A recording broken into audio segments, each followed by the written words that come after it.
Your excellency प्रधानमंत्री Sinbad,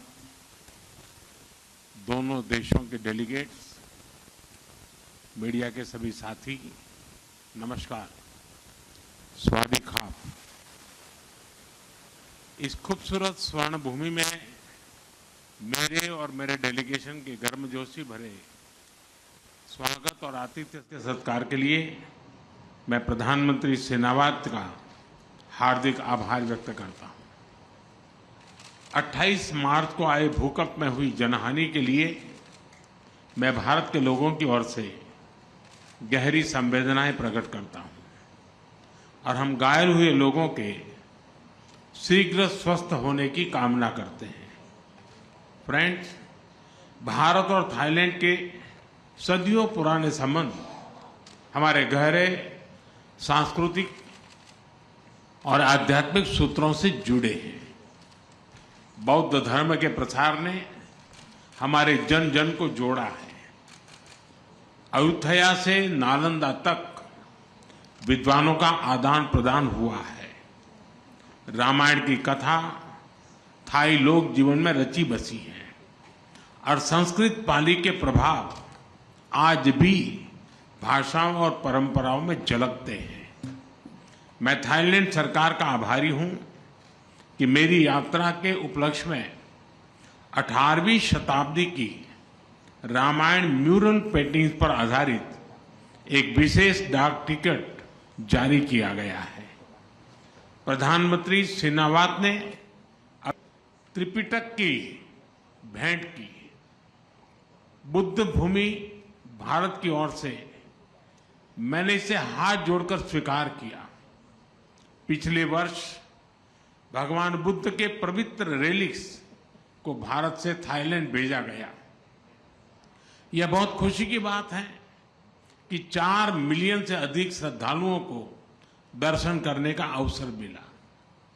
मुझे यह घोषणा करते हुए अत्यंत खुशी है कि 1960 में गुजरात के अरावली में मिले पवित्र रेलिक्स को भी थाईलैंड दर्शन के लिए भेजा जाएगा। इस वर्ष भारत में महाकुंभ में भी हमारा पुराना कनेक्शन दिखाई दिया। थाईलैंड समेत अन्य देशों से 600 से अधिक बौद्ध श्रद्धालु इस आध्यात्मिक और सांस्कृतिक सभा का हिस्सा बने। इस आयोजन ने वैश्विक शांति और सामंजस्य का संदेश दिया।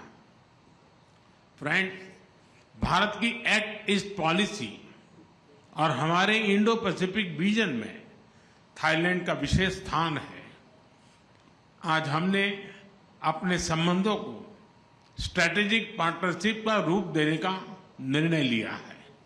सुरक्षा एजेंसियों के बीच स्ट्रैटेजिक डायलॉग स्थापित करने पर भी चर्चा की। साइबर क्राइम के शिकार भारतीयों को वापस भारत भेजने में थाईलैंड सरकार से मिले सहयोग के लिए हमने थाईलैंड सरकार का आभार प्रकट किया। हम सहमत हैं कि हमारी एजेंसीज ह्यूमन ट्रैफिकिंग और इलीगल माइग्रेशन के खिलाफ एकजुट होकर काम करेगी।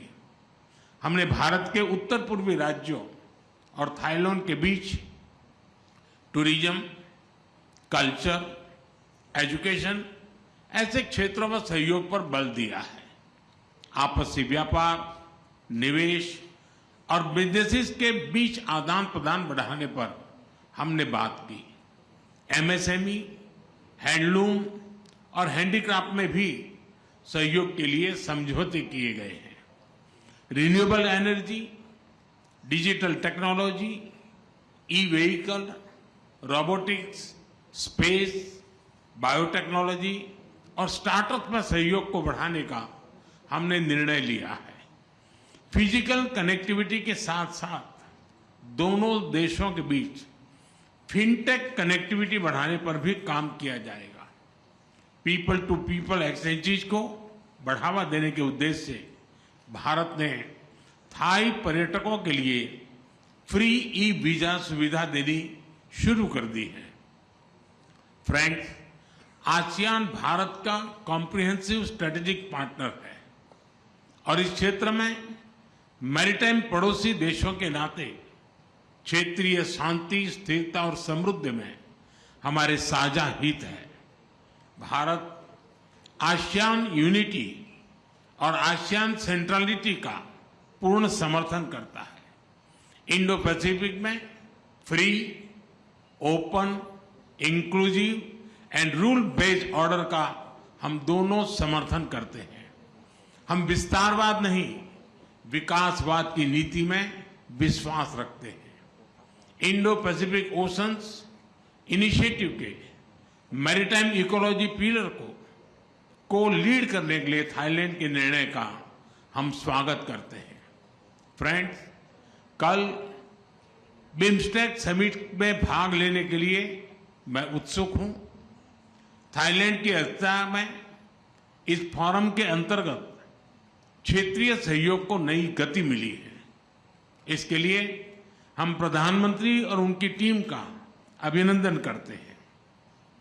एक्सेलेंसी, एक बार फिर स्वागत और सम्मान के लिए मैं आपका धन्यवाद करता हूं और त्रिपिटका की भेंट के लिए आपका विशेष रूप से आभार प्रकट करता हूं। बहुत बहुत धन्यवाद। खाप खून खाप। For exclusive and insightful videos, subscribe to our new channel ABP Live Premium.